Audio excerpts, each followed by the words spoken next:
خورفکان expo کا ہال پاکستانی آموں کی خوشبو سے مہک اٹھا۔ خورفکان مینگو فیسٹیول چوتھے ایڈیشن کا افتتاح vice chairman ruler office Khorfakkan عزت مآب Sheikh Saeed bin Saqr Al Qasimi, chairman Sharjah chamber of commerce and industry Abdullah Sultan Al Owais, overseas Pakistan Faisal Niaz Tirmizi نے کیا۔ فیسٹیول میں پاکستان اور امارات کے آموں کی 50 سے زائد اقسام موجود تھیں۔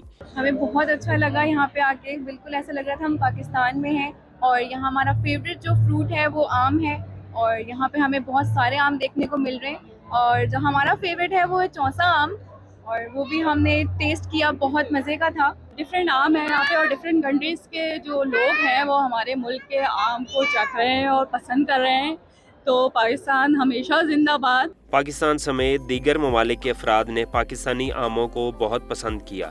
سفیر پاکستان نے میڈیا سے گفتگو میں کہا کہ پاکستان بزنس کونسل شارجہ نے مینگو فیسٹیول میں پاکستانی پویلین لگا کر پاکستان کا جھنڈا مزید بلند کیا ہے۔ اس قسم کے فیسٹیول سے پاکستانی آموں کی ٹریڈ میں اضافہ ہوگا۔ ہم کوشش کر رہے ہیں کہ پاکستان کی دیگر مصنوعات کو بھی امارات میں شوکیس کریں۔ امارات اور پاکستان کی دوستی کی مثال دنیا دیتی ہے۔ پاکستان بزنس کونسل شارجہ کے ڈپٹی چیئرمین سید سلیم اختر کا کہنا تھا کہ بزنس کونسل شارجہ کا مقصد